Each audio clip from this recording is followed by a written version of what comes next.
Hello everyone and welcome back to another fantastic episode of Talking the PS, your weekly PlayStation podcast where we round up all of the PlayStation and gaming news for your listening or viewing pleasure right here on youtube.com/Helix Plays Games. You're joining myself, Chris, alongside my two fantastic co-hosts, returning once again, the man of many pixels, Mr. Richie. Welcome back. Hello everyone. And below him, our chaotic neutral once again, Rob, joining us. Hello. Hello indeed. We've got a fantastic show, so thank you very much for tuning in. But before we get into all that, don't forget to like, subscribe, and click that bell so you're kept in the loop with all the fantastic content we do here at Helix Plays Games, like our live streams, Let's Plays, other gaming podcasts like XPass that went up live yesterday on the channel. And recently, Richie, we checked out GoldenEye. We went back to the 1990s to check out the fantastic nostalgia-driven James Bond GoldenEye on Xbox. So go check that out on the channel. And of course, our brand new show, the ClickerCast, where we review The Last of Us. Lots of Last of Us news at the moment. It seems to be any time I open up my social media feed, it's some story about viewership, spoilers, Easter eggs, reviews, new episodes, all that kind of jazz. It's the big TV show at the moment, isn't it? And it's also like, because it's from a game, it's like hitting you on both sides of it. Yeah, I'm definitely in the kind of Venn diagram of both perfect circles. I'm squarely in the middle of the two of them. And of course, as I mentioned, we've got a terrific show lined up talking about all of that Last of Us news, plus Far Cry 7 rumours, reviews coming in for Forspoken and Dead Space, a couple of mixed bags out there, and a Horizon multiplayer early build has been leaked, so we'll get into all that and break it all down. But like I said, go check out all the other shows on the channel, and thank you very much for your support. As usual, before we get into the main bulk of the show, Rob, what have you been playing this week? So I can't remember if I said this last week, but I've just rolled credits on Ghost of Tsushima, which what a game! Like, yeah, I've never had a game ending hit me like that for a while, really. And yeah, Jesus Christ. Yeah, I think last week we went into like a 6 to 10 minute kind of spoiler filled breakdown of what you were up to. So to keep it condensed, that ending, is this cemented this as one of your favorite games of all time now? It's definitely up there. I think the only reason it's not kind of in the top 5 to top 10 is just because it hasn't got like the nostalgia waiting behind it like some of the games I grew up with, which is unfair, but that's how it works, right? Yeah, there's always going to be that thing from like your childhood where games that objectively worse just seem you're just in love with because that's like your entry point to gaming. Yeah, but no, I've got nothing bad to say about that game, which is very rare for me because I'm quite cynical and like have a high standard when it comes to AAA games. But I've moved on, picked up the pieces of my heart and Shamu's stomach from what I did to him, and then kind of I've hopped into the God of War before because I want to re-go through that story before I hit Ragnarok. So currently playing through God of War, and yeah, again, fantastic game. The only difference is now I feel like I'm rushing through it a bit because I want to play Ragnarok, but so. Have you played through it before?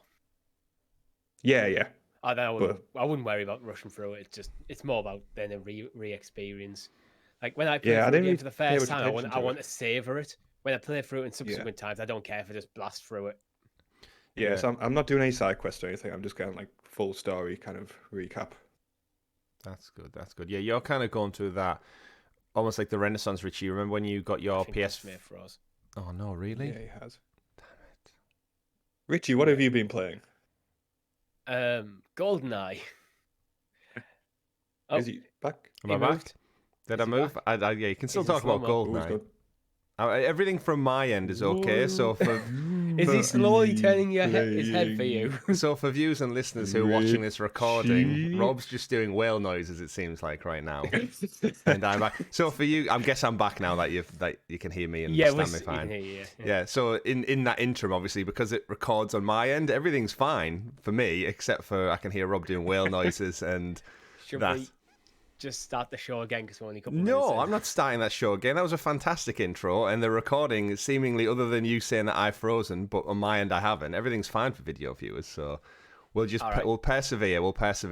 Yeah, Rob, you were saying there about the games you were playing. I was going to kind of add on that you're going through like kind of that renaissance phase that Richie did when he got his PlayStation. He got to play through all the Uncharted for the first time and experience like these fantastic AAA games back to back. And I'm so jealous that you've just got to play Ghost of Tsushima for the first time, and now you've got Ragnarok like on the horizon.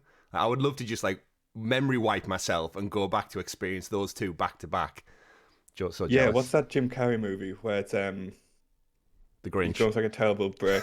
No, it's shit, what's it called? Eternal Sunshine of the Spotless Mind, where he's like, I wish I could just like erase knowing somebody, but you want to do that for game franchises, basically. It would be so. And when you mentioned about like the nostalgia element, I do feel like Ghost of Tsushima is one of those games where it does kind of, I don't know if Richie can attest to this, but for me, it's one that I do often think about quite regularly. When I finished it and then I played through it with the director's cut, I think, with the Ishi Island DLC that came out about a year or so later. Mm-hmm.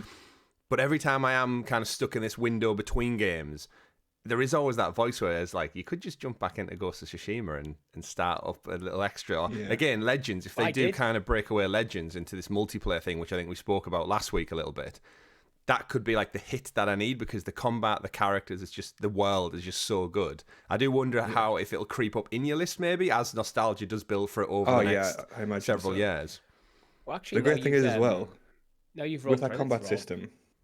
So go on. Yeah, now you've rolled credits, we can actually go and play some Legends and stream. We can, yeah. That's what we were talking about last week. When I was planning the stream for Thursday, I was like, what was that game? We mentioned it on one of our many, many shows.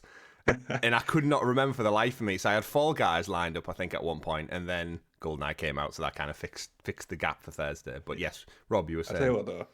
I'm a complete like master of the God of War combat system now. Because I haven't played Ghost of Tsushima before, where like the parry timing is so important. Like I've just got that down for God of War. It's like don't even block anymore. Just never-ending parries, and I feel like absolute beast in it. You've mastered. You are the God of War.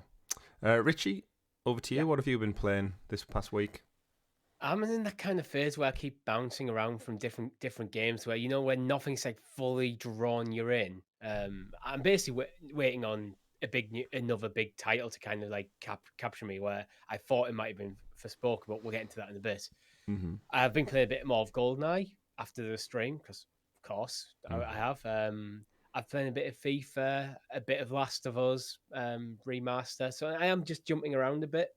Yeah, you've mentioned on the ClickerCast you're playing almost in line with the show, right? So when something happens in the TV show, you go jump in, play up to that point, and then pause for another week.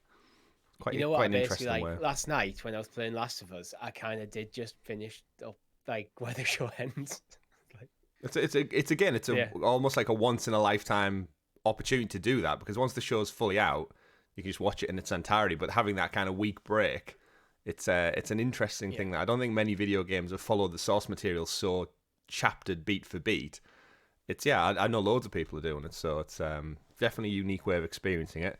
And for me, same with GoldenEye. After our stream, I just kept playing it away from the cameras. And again, back to what Rob was saying about nostalgia. That game doesn't look the greatest by today's standards. The gameplay and some of the choices we said on our stream on Thursday, which is available on the channel, everyone, you should definitely go check it out.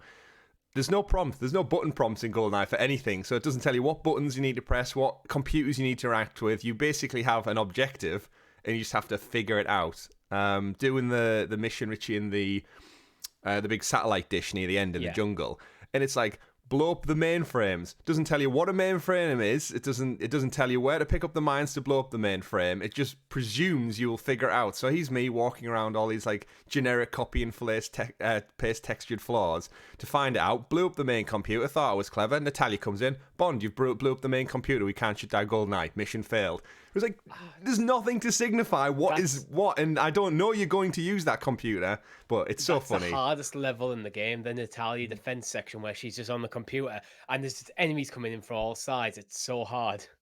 It's so funny. I love in the 90s. She does get killed. And the AI will occasionally just have a guy just randomly throw a grenade at her, and he's like, nothing you can do about that. The 90s are brilliant when it's like, the get out word for anything computer related is mainframe, and it's like if you say that in a 90s TV show or movie, it's like no one questions anything.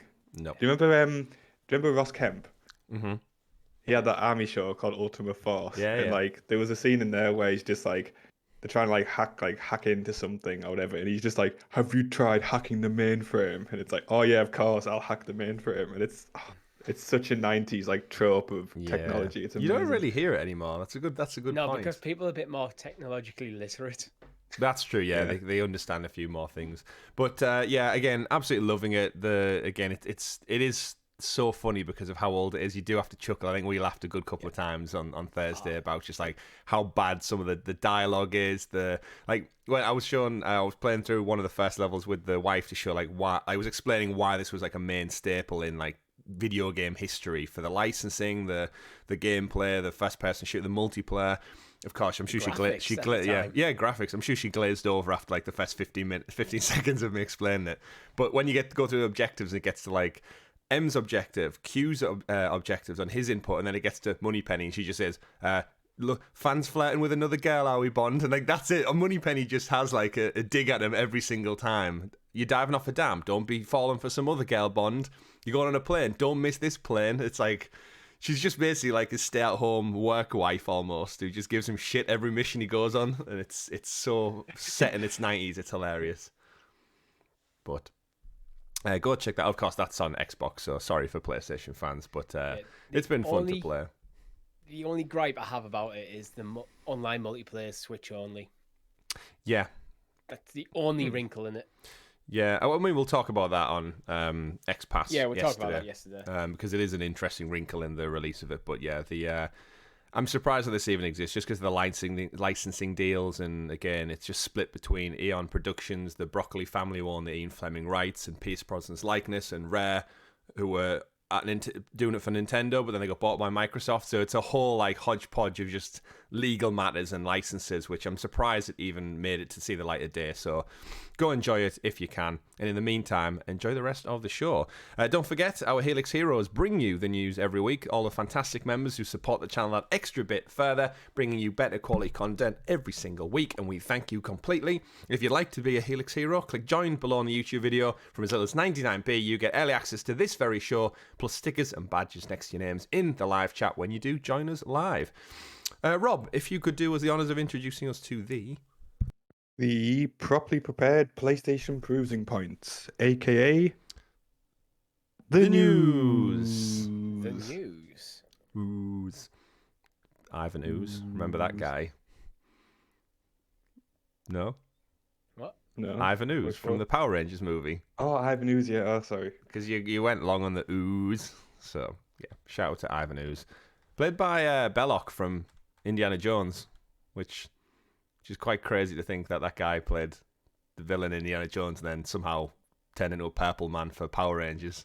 How his career pivoted.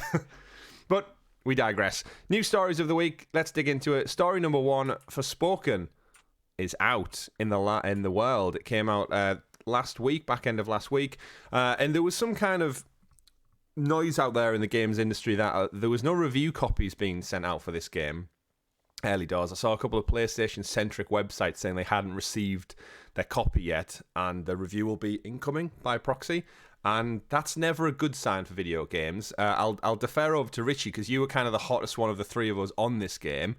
Reviews are out. Do you want to take us through a few of them? And have you not bought this game?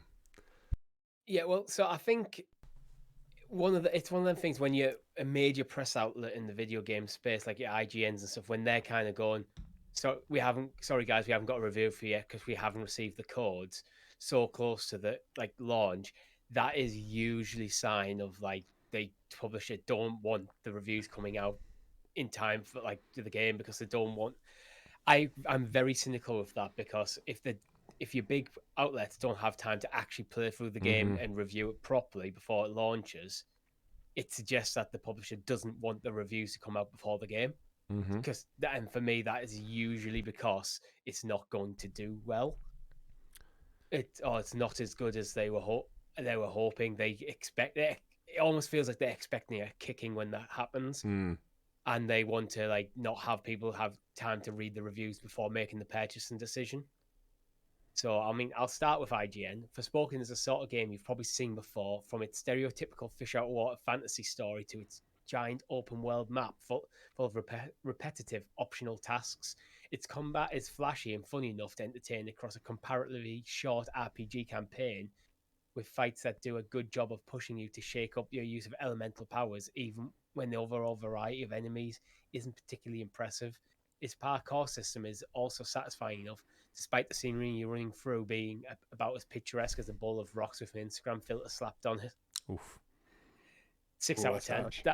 Yeah, so it's one of them. It seems to be that's kind of, I mean, the IGN one I think kind of sums up the general feel of the game. It's a perfectly serviceable game, but does nothing particularly interesting.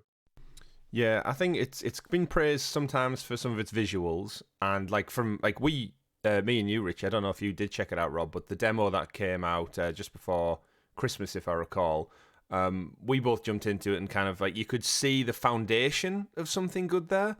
Don't get me wrong, the traversal, like they said, around the parkour around the world was fun. The game visually had loads of good points. The magical spells and stuff were fun enough to use, but it just seems like the story is either being rushed or it doesn't really land with any impact. And for those who've not seen the game, it's basically a young girl lives in New York. She kind of gets punched through this portal and falls into this world called Athia, where there's just magical powers and stuff to go on. I think the campaign runs about 15 hours, which for what seemingly is a massive open world, 15 hours seems like quite a short, condensed one.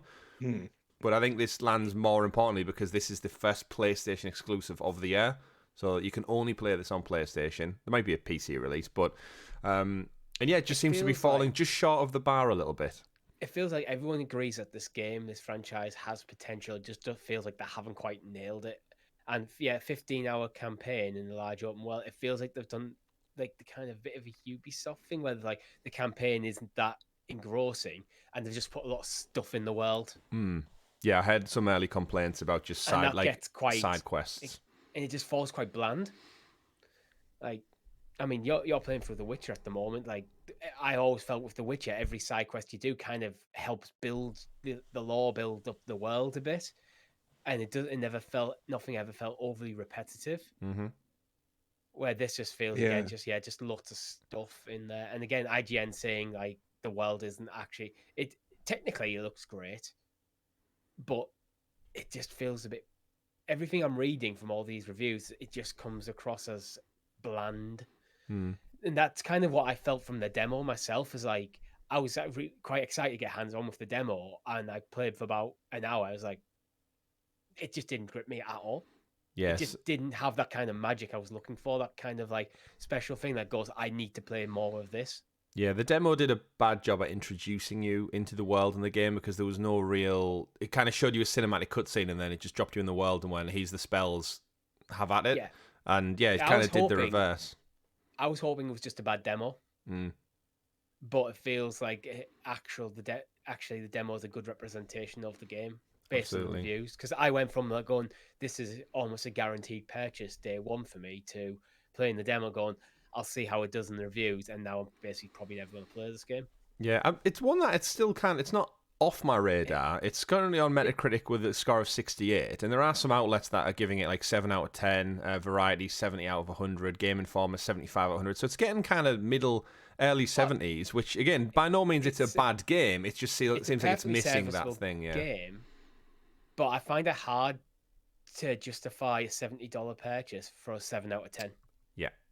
When there's so many 8s and 9s and 10s out there that I haven't played that I could play instead. Absolutely. Especially when I've got PlayStation Plus and Game Pass. It's is this worth the money? If this was £30, I'd probably buy it.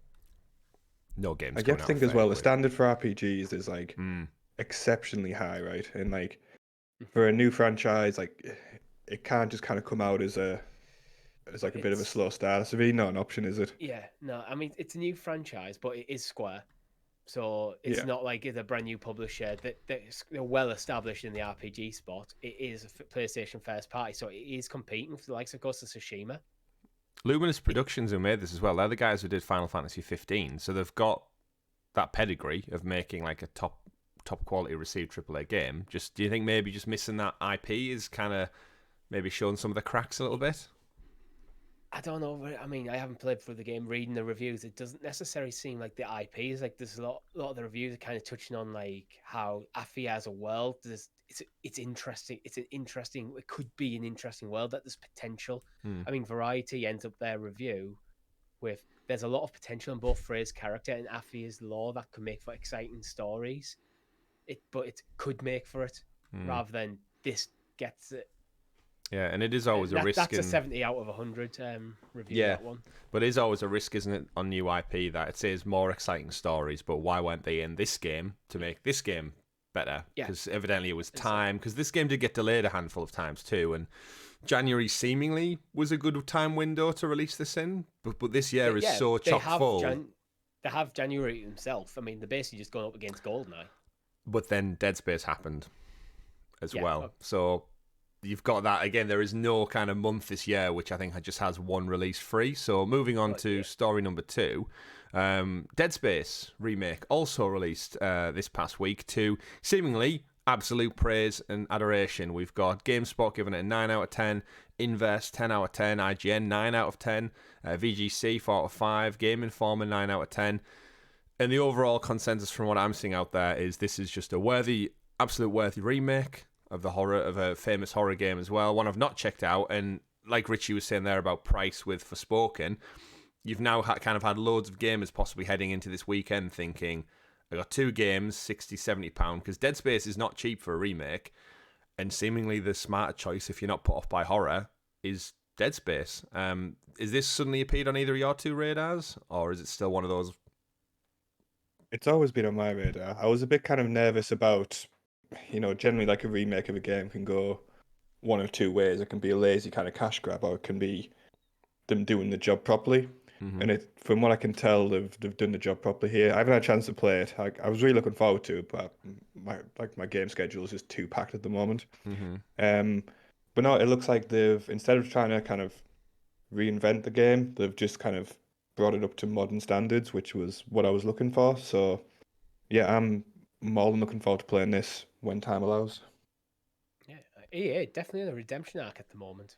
Oh yeah, they're doing things right. Like, they've got this IP. They know Dead Space 1 and especially is beloved, and it just seems like they've done what everyone wanted them to do: is take that game, give it a lick of paint, bring it up to modern standards, and go, there you go.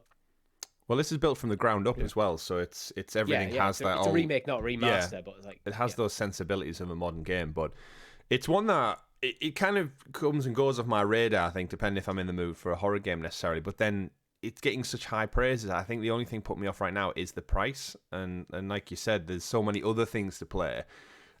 I'm kind of committed to The Witcher at the moment. I think I don't need to leave The Witcher and start playing something else when I've already spent loads of my weekend on GoldenEye, which is like a 20-plus-year-old game.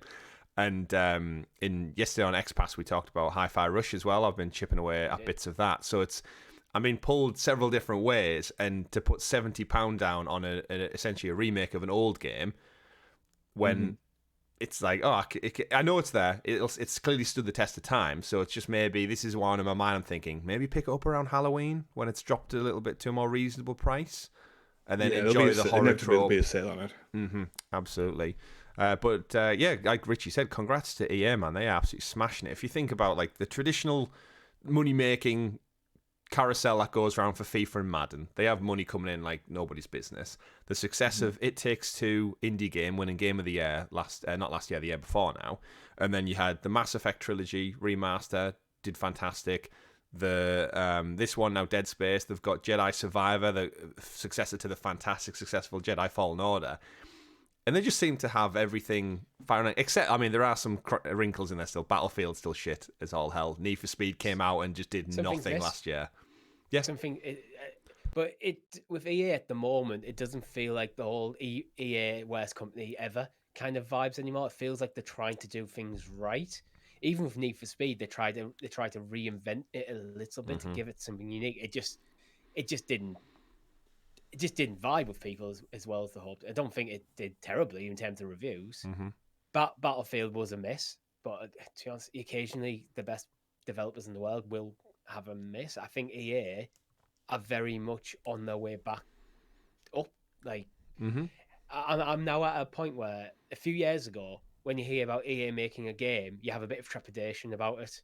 Like before Jedi Fallen Order, there was a bit of trepidation about that game. It was like, oh, EA doing a Star Wars game. Oh God, what's this going to be? And then it was awesome.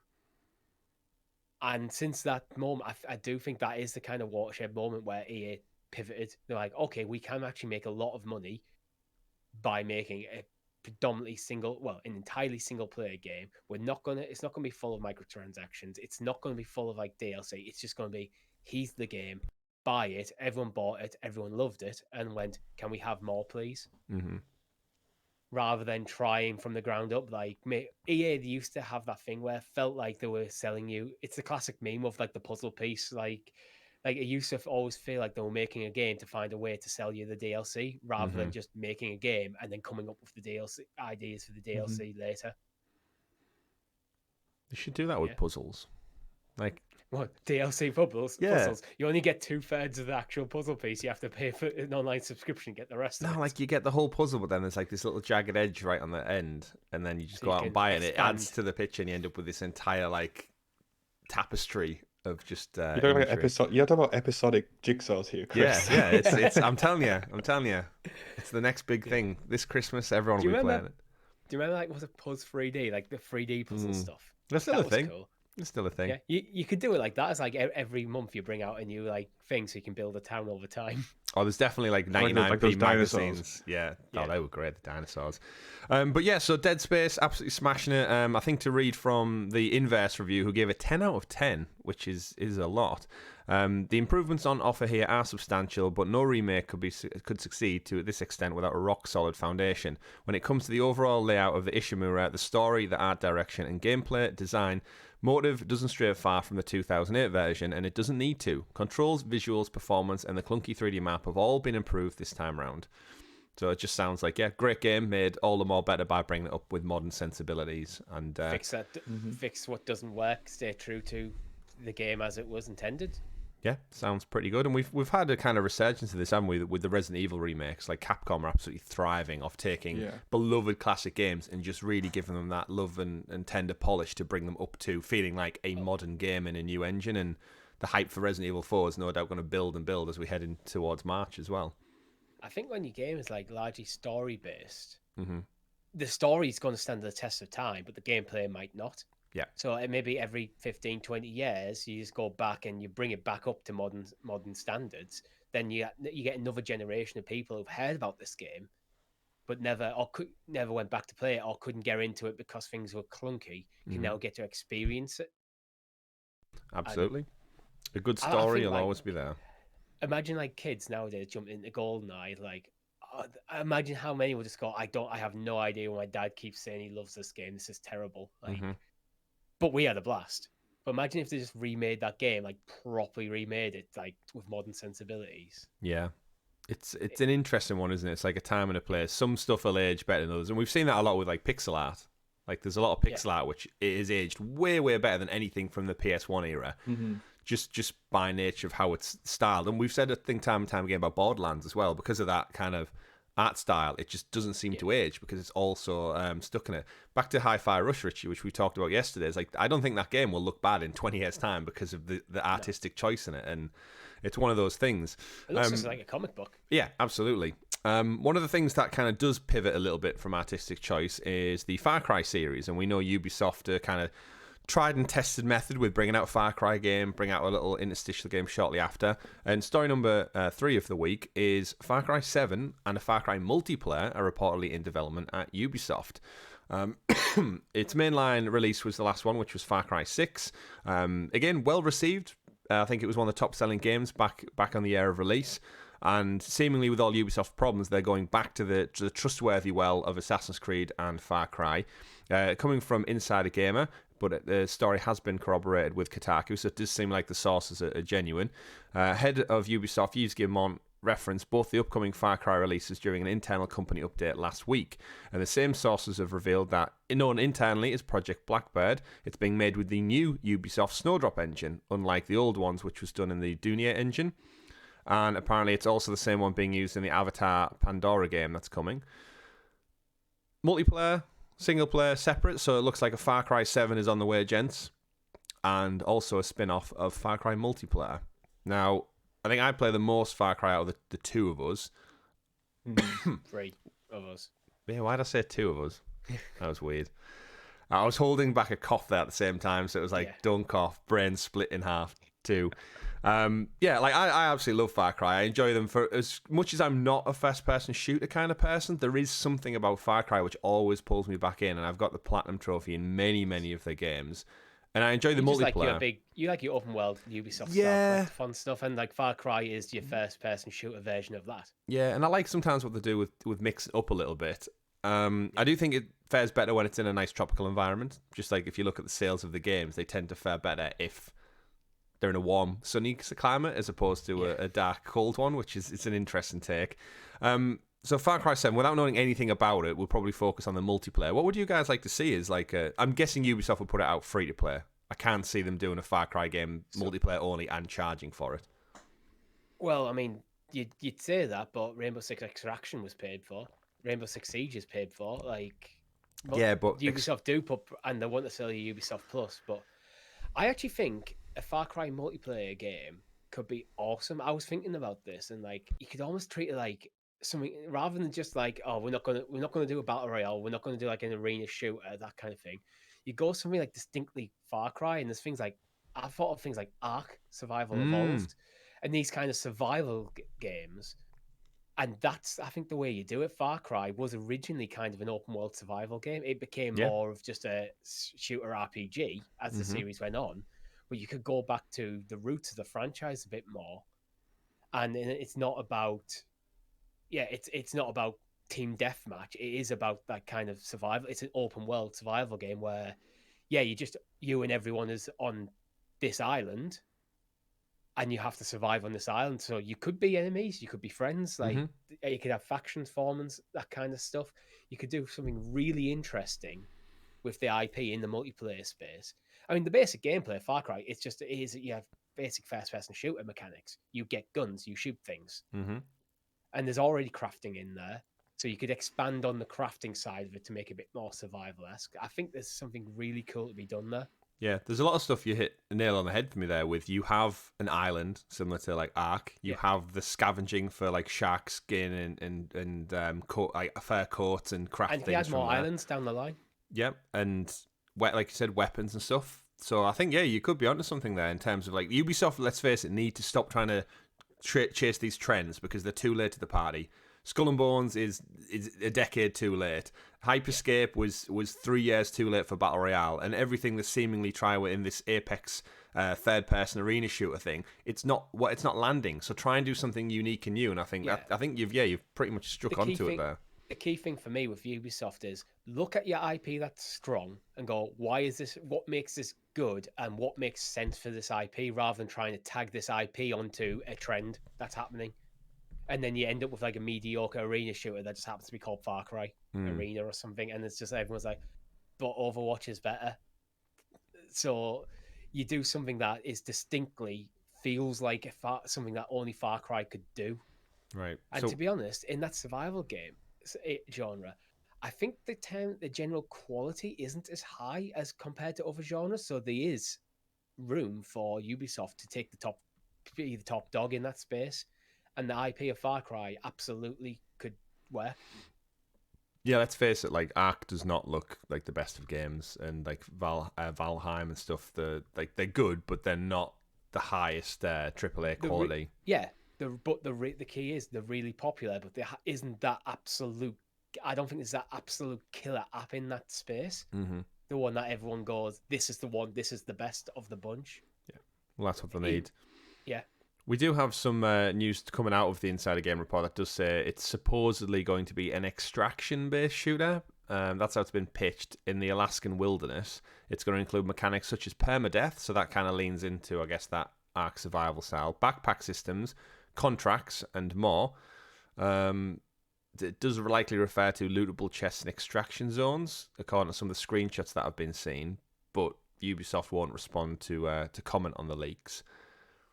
It is kind of like a mix, because some of the current multiplayer Far Cry stuff, like it is fun that they've done over the years, but like you said, Richie, there's no focused, condensed thing. Anything in particular, Rob, you'd like to see from a Far Cry multiplayer game? I think I just want something unexpected. I'll be happy with that. Like, I haven't been.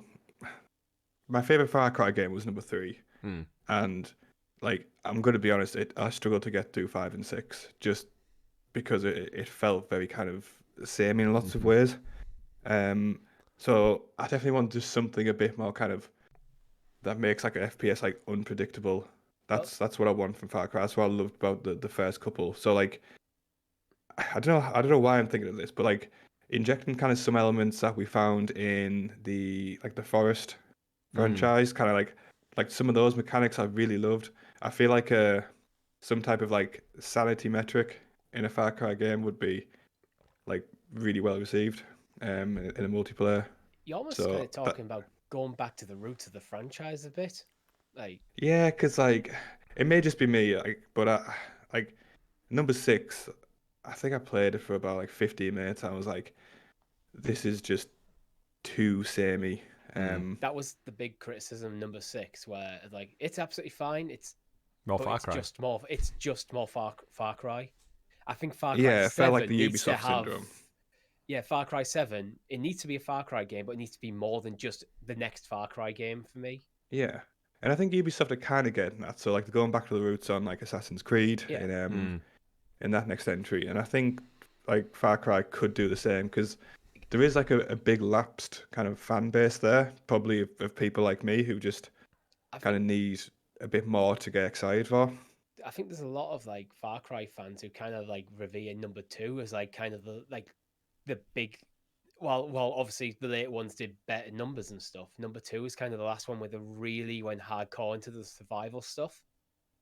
So again, I think Far Cry 7, if you do go back to the origins of the franchise, you can keep some of the modern sensibilities in there, but you could also add where the more survival stuff in there. I think you could have something that doesn't just feel like an open world shooter. Yeah, this could be where they diverge. So they say in the leak that it became a standalone title and multiplayer kind of split off from it, because in the past they have usually tacked on multiplayer too. You can co-op share through the campaign together. There's like an arcade section, I think, in Far Cry 5, which was loads of fun, but it never got the love it kind of deserved. Far Cry 6 has these kind of like mission contracts where you go off to a contained area of a map and kind of complete a mission with some objectives. I do think what you're saying there, I think Far Cry 7, the standalone title, will be more of the same, because I don't think Ubisoft are willing to rock the boat too much with one of their main money makers after Assassin's Creed. However, if the multiplayer is going to be its own thing, that's where I think you can test it, because then at the end of the day, if shit hits the fan again with Ubisoft and it just doesn't work, it doesn't land, they can just knock it on the head and it's done. So I feel like have your money come in with just a traditional Far Cry game, and then let the multiplayer thing become its own thing. And then if it does well in doing its own thing or going back to its roots, then that can just persevere in as a service game, and then 7 can just be a done and out. Wait for Far Cry 8 if you want another game. And I think that's the best approach. I really don't think they should just do Far Cry 7 as a done and out, though. I think that's the biggest trap that Ubisoft keep falling into. They keep just making these just get them out kind of games, and everything feels same. That is the biggest criticism people tend to have for Ubisoft in terms of the games. I think Far Cry 7 for me, the multiplayer stuff you can do a bit more experimental, do some crazy stuff with. I think Far Cry 7, it needs to be a Far Cry game, it needs to be a modern Far Cry game, but it needs to be a little bit more than just the next Far Cry.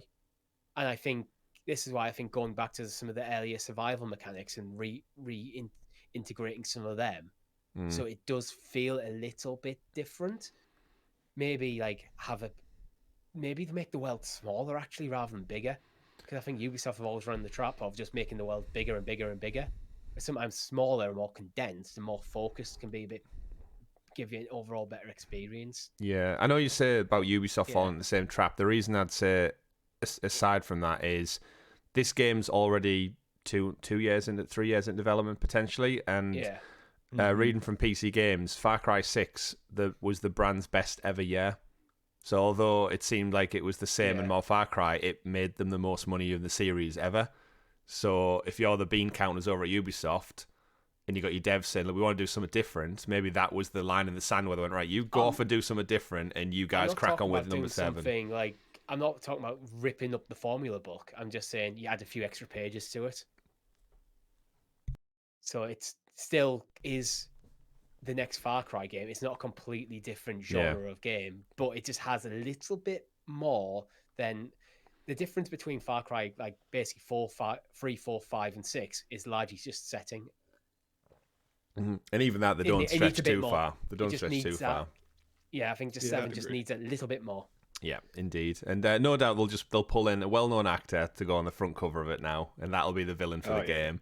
Yeah. And then you'll have a generic character who can be male or female, and then go at it into this massive open world. But we'll have to wait some time. It does seem, though, that this Far Cry 7 and multiplayer talk seemingly means that we might not be getting an iterative version. So, traditionally we got like Far Cry 4, then New Dawn with the prehistoric... not New Dawn, sorry. Far Cry Primal with the prehistoric stuff, and then we got Far Cry 5, and then New Dawn, which was the two twins and all the crazy bright pinks and yellow flares going off. So you've always got that iterative version. We had Blood Dragon for Far Cry 3. Doesn't seem like 6 is getting one. It just seems from the leaks that they're just ploughing on ahead with a new entry in a multiplayer. So, which they do usually get criticism for those reiterations. But pivoting away from Far Cry, gentlemen, over to our next story of the week. Talking about multiplayer, it seems like Horizon is still on the cards for having one. Horizon Forbidden West, we know, has the Burning Shores DLC coming later this year, but some old alpha footage has been leaked of a open-world adventure game showing a 4-player multiplayer mode that was at one point in development and probably still is, because over at Guerrilla, they still have vacancies up for multiplayer online in the world. And some of the leaks, I don't know if you've had a look at them yet, they seems like Horizon's world, but with Fortnite art style inspired characters in this 4-player multiplayer, which I can almost hear Richie's like frustration building at that.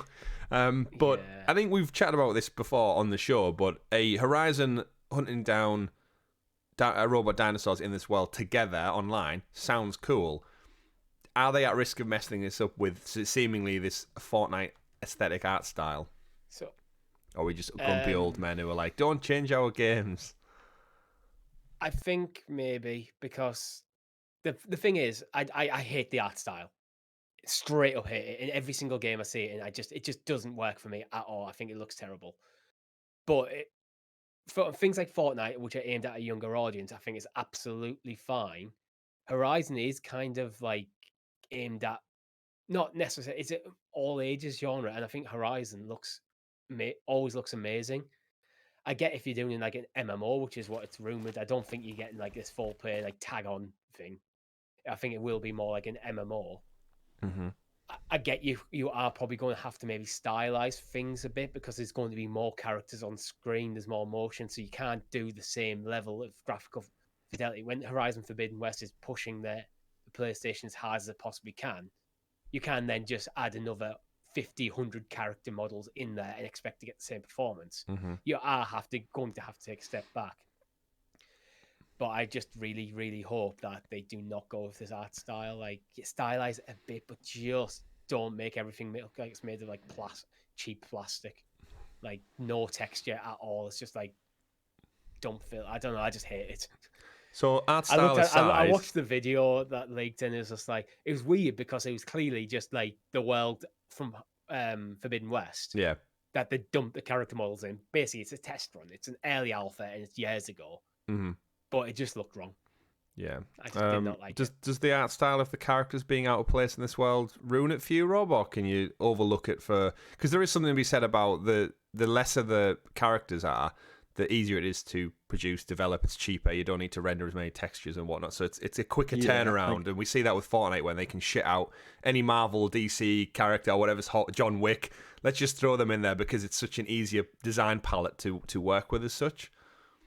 Yeah, I mean, I'm not going to judge the game, like, judge the art style now, because as Richie said, it's a very old alpha build, and this could have been dumped in the bin kind of 18 months ago, for all we know. I vaguely echo the same concerns Richie has, but I guess with not as much venom. So Venom I would prefer to move away from it, but I don't think it's a make or break for the actual quality of the game. I actually think the art style, despite my hating of it, will actually help sell it. That is the catch-22, isn't it? You hate it more, Richie, doesn't it? But yeah, like looking at the test build footage, it's just in my mind, I feel like I'll forget about the art style once I'm playing it, and I'm sure I'll think I'm cool as hell with these whatever cosmetics I win or get. It is just a bit of a disappointment because Horizon has some of the best looking characters in video game history, to a point where the NPCs you come across and have just generic conversations about go help my brother who's stuck up in a tree, they look better than some of Ubisoft's like protagonists.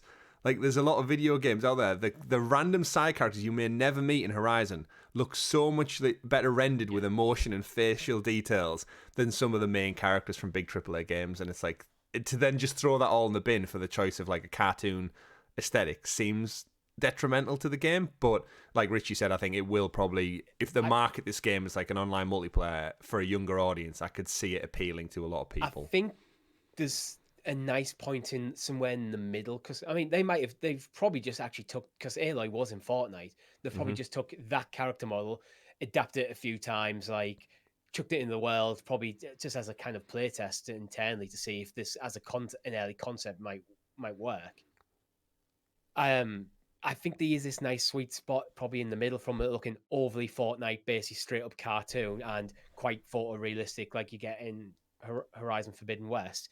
That point in the middle where it still does look like, it looks more like a stylized version of Horizon rather than what if Horizon was Fortnite. And then obviously it probably stands out so much because the world is just rendered exactly as it is in Forbidden West. So if everything else was, the style was matching a bit, I think that, I hope they just find that middle point rather than just going straight up Fortnite. Yeah. Looking at some of the test build footage though, like it does look fun. Like, I don't know what they're doing, but seeing like a character who isn't Aloy running around and interacting with kind of this seemingly probably new area of the world. Like, Horizon MMO, absolutely 100% could work. Yeah. Like, jump in, make your own, create a character, have a couple of story beats, but just get like. When I finished Forbidden West, I wanted to spend more time in that world. I just didn't really have it because I'd finished all the stories and side quests. So it kind of just became you're running around killing things without no real end goal or purpose. But an MMO tweak would add to that, because I'll be in there with my friends and hunting stuff down and crafting. Look at World of Warcraft. World of Warcraft somehow still exists and is still incredibly popular. An MMO done very well can work. Yeah. Horizon, I think, is an IP that could lend itself to that kind of treatment. So, in kind of wrap up for that, PlayStation clearly all in on the Horizon thing. They've got DLC for Forbidden West. They've got the VR launch title, Call of the Mountain, coming, and then we know by the storyline, no spoilers, but there will be a third mainline entry in this. Adding this into it as well, and the TV show that's in the works too. Are we just set for like Horizon for the next decade plus now? Yeah. I think it's a franchise they're invested in, right? That's no denying that. And it just shows you that if you do it right, man. Yeah, the books from popular if this didn't exist, it's just like it's new, it's novel, it's awesome. And this is what I love about PlayStation. They've got their classic stuff, but then we get games like Ghost of Tsushima, like Rob was talking about. We get Horizon. Like, these didn't exist 10 years ago, and yet now they're just these big, massive tentpole franchise. And like, it just shows you, if you roll the dice, like we said about EA and Ubisoft thinking about what to do next, like, try something new. Like, if Ubisoft genuinely came out with like a new IP, a new style that wasn't a massive crazy open world thing, like, credit where credit's due. Like, they probably deserve applause if they land it well, but you need to take that risk, don't you? And that's what it is in business. Moving on to some of our next stories as we start to wind down the show. Moving on from Horizon, we've got an update as well from Ubisoft that the Crew is not finished. The Crew 3, I think everyone was always expecting it at some point. There's a strong rumour that the next title will be called The Crew Motorstorm, and it's going to lead into an arcade-style shooter similar to Microsoft's Forza Horizon series. We've played The Crew a little bit. I know none of us are massive racing game fans, but we do enjoy a good racing game on stream, especially with the community out there. Especially on PlayStation, with Need for Speed seemingly not doing that well this year, and Gran Turismo always does gangbuster numbers for PlayStation. Do we think the Crew Motorsport arcade style could maybe fill that gap that PlayStation's missing? Obviously, Microsoft has its Forza series, which smashes it out of the park. Do we think the Crew Motorsport could be a good pivot for this franchise? I feel like they need to do something, because there is like a gap there, I feel, and like there's nothing really stepping up. Like we talked about Need for Speed. Like I played Need for Speed for a good kind of 5 hours, and it was distinctly fine. There's nothing like powerful in that space now, and like racing sims aren't for everybody. Like people need that kind of arcade style of kind of. I think that's what we all prefer, right? All three of us. I prefer smashing shit up and. It's like too stressful to have anyway. But yeah, the reason I prefer like the arcadey style rather than the sim stuff is I'm not a big racing game fan. So when I jump in, I want to be able to just enjoy for the couple of hours I am going to play. I don't want a massive learning curve. Which, well, if you are a racing sim fan, you want that learning curve. You want to feel like you're getting better as a driver, understanding how to operate these vehicles, have vehicles feel more distinct. Where, yeah, I think there is definitely a spot for the Crew. But I do like your other title, which you accidentally said at the start, Chris. It's rumored to be called the Crew Motorsport. You said Motorstorm. I think that's a better title. Did I? That's probably... Motorstorm is a title. Motorstorm was a PlayStation exclusive. Yeah, that was on PS3, so I doubt it might get that name because of that reason. But yeah, the Crew Motorstorm, I'll take that any day. If you had some kind of IP crossover. Because they're all just cars, right? So they all look the same. You can't really use... I wouldn't use Motorsport because there's already Forza Horizon Motorsport. It's like... But that's just the name of the sport, right? It's not like a copyright thing. It's just like football. That's what it is. It's motorsport. You want to make it a bit more distinct, though, Mike. Yeah, I mean, again, it might just be a placeholder because it is rumored, but it's interesting because we have the Crew 3 would be like a logical next step, but I think maybe before they get to the Crew 3, do an arcade style spin-off, and they might actually find that people prefer this version than the traditional one. Maybe they might be dropping the number so they can make this a more persistent thing, rather than just every couple of years we bring out a new Crew game. We're just going to have it's going to be the Crew Motorsport. It's going to be always online, and every 6 months we're going to add some more content. Yeah, expand what you've got there. Hopefully so. But not too far around the corner. I think Ubisoft are maybe primed to do something with... We need to know more about Assassin's Creed Mirage. We need to know what's happening seemingly with the Crew, because I think the Crew 2's it has its DLC, but it seems to be running on fumes a little bit now. It's been out for quite some time. And as we mentioned earlier in the show, what they're doing with the Far Cry series. So I'm guessing we might get a Ubisoft Connect at some... Ubisoft Connect? Was that the Ubisoft Forward event at some point in the next few months.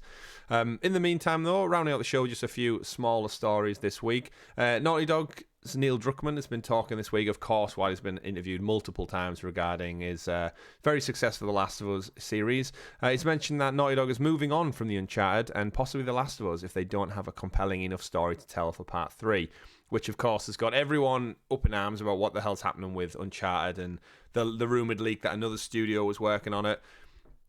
I personally, as a massive Uncharted fan, I'm just quite content to play more games in a similar ilk, but with different characters. Like, I love the characters in Uncharted, but I also enjoy the gameplay very, very much. Exploring the world, give me a different mythology to explore, to learn about, give me some Indiana Jones puzzles and action set pieces. And I'll be pretty set, to be fair. It doesn't have to be Nathan Drake every single time for me. Richie, you finished them as well. Any preference of where they go with this? Seemingly Naughty Dog are done with it, but I don't think Sony will let it rest on its laurels because it is one of their biggest IPs. Yeah, I mean, I've always thought, spoilers for the end of Uncharted 4 coming up in a few seconds. I've always thought that, Nathan Drake's story is kind of done. As much as he's a great character, I think it is time to move away from him. Mm-hmm. And I thought, in the epilogue of Uncharted 4, you get introduced to his daughter. Have you played Uncharted 4? Yeah. Oh, yeah. I did put a spoiler warning there, intentionally. You play briefly as his daughter. I thought, focusing, the next generation of Uncharted around his daughter could be an interesting move. Mm-hmm. And that way, you keep it in the Drake family. So think characters like Nathan, like Sully, like Ellie, like Chloe. You can bring these back in as and when you need them. Yeah, it's like support characters kind of thing. Yeah, because they make sense in the world. Like these, you could go on a mission with Chloe, with Nadine. Like these characters that Nathan knows, with Sam. Like there's all sorts of stuff you can do. And I think, I don't think they should just end Uncharted. Even if Naughty Dog are done with it, maybe you do give it to Insomniac because that's where everything else goes. Yeah, my money's possibly on Bend or Bluepoint, just because Bend made Uncharted Golden Abyss for the Vita, so they have experience working with these characters, making a game of this ilk, albeit on a more portable platform. This might be the opportunity to step up. Yeah, and we know Bend are not doing a Days Gone 2. And then Bluepoint, they worked on the Uncharted trilogy collection, the remaster that came out for PS4. So they also have very kind of solid experience at working with this franchise, albeit polishing up an older game.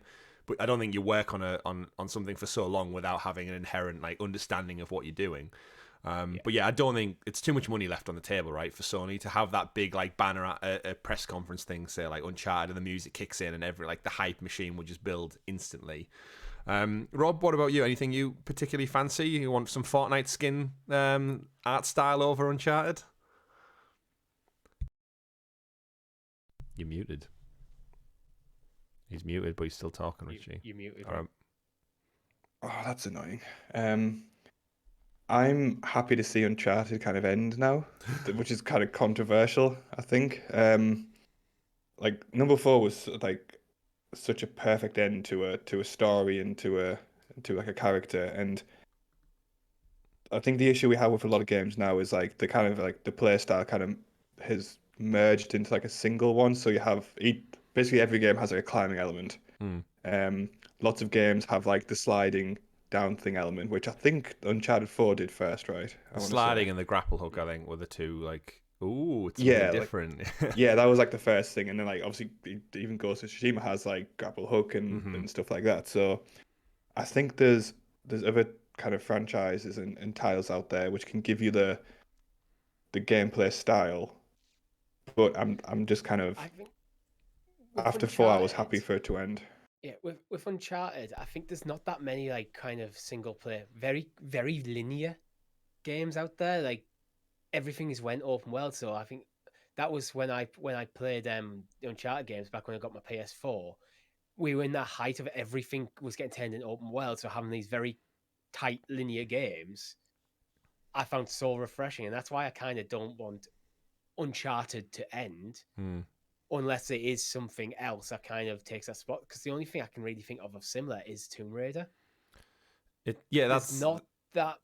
I mean, things like you got other things like obviously Last of Us is similar in style, but not necessarily in terms of gameplay, but is very linear. You got Plague Tale, that was kind of quite tight and linear. There's not that much out there, and I think there is a spot for Uncharted. But again, Uncharted 4. Its ending is great. Don't change the ending. Don't try to bring on Nathan Drake back for more stories. Robo Drake. Let him retire. Let him retire. Let Nolan North retire. Yeah, and if they're going to bring back Uncharted, you do it with different characters.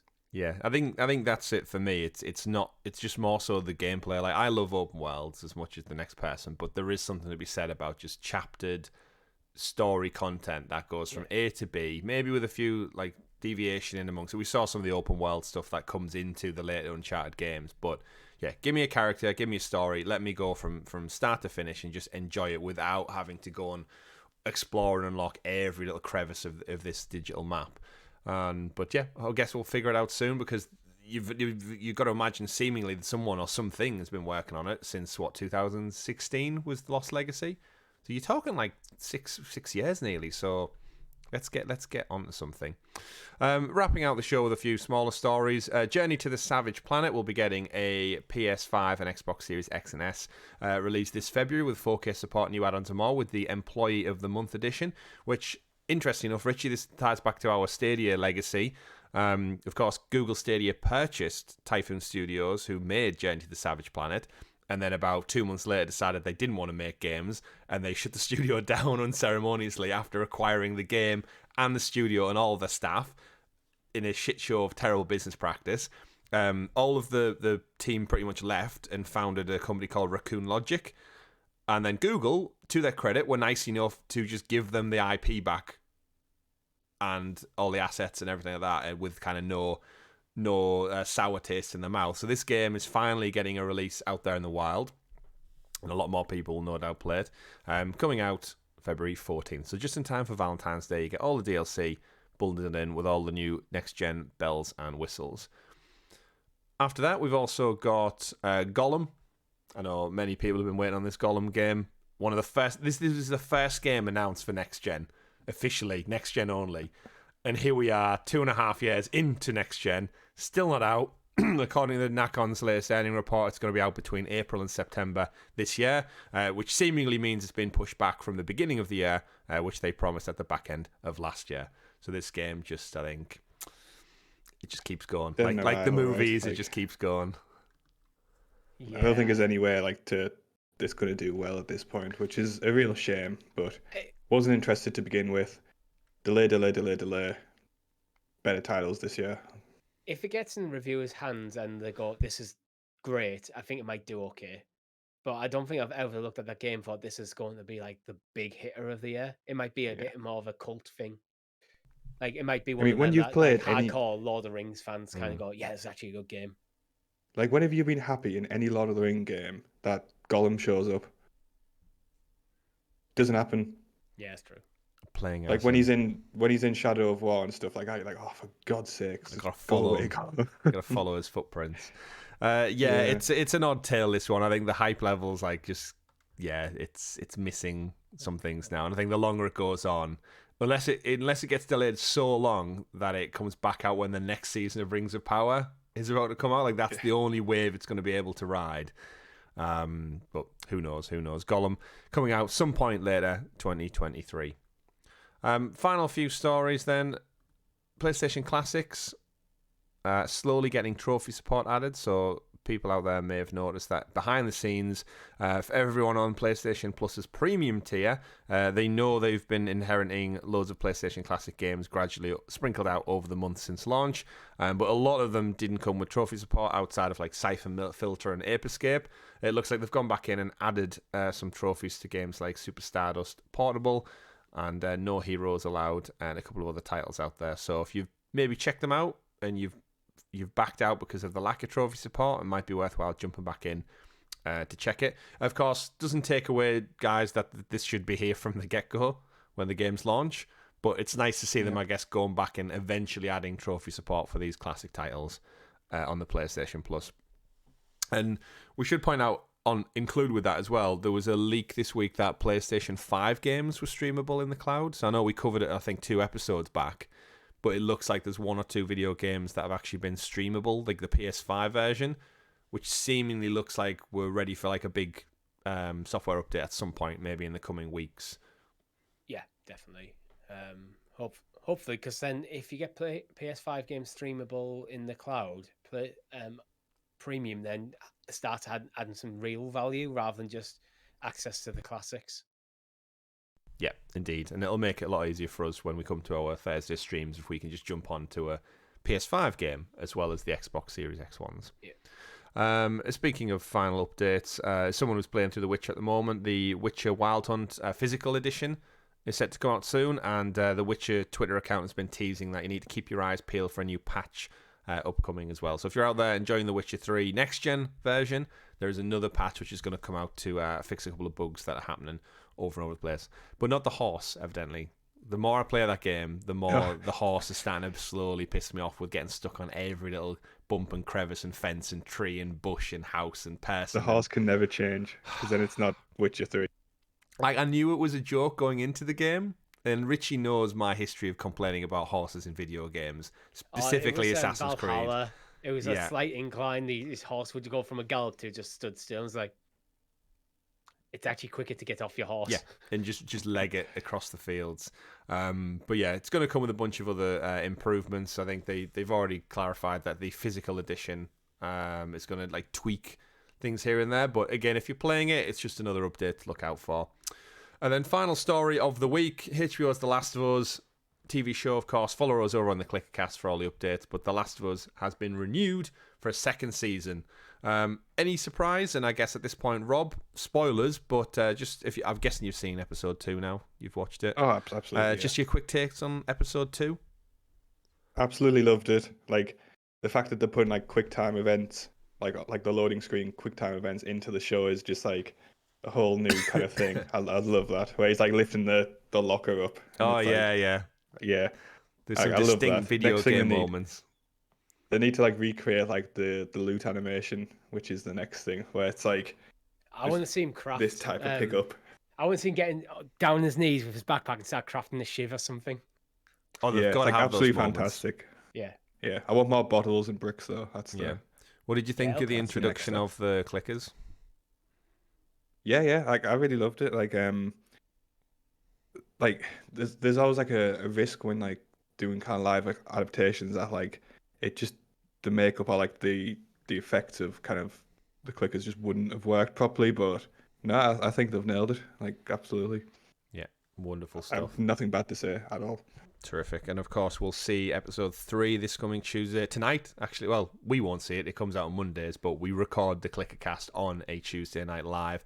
So if you are watching along, if you're enjoying the show, do join us on Tuesday from 8 p.m. GMT time as myself and Richie get together, break down the episode, almost sometimes, Richie, scene for scene.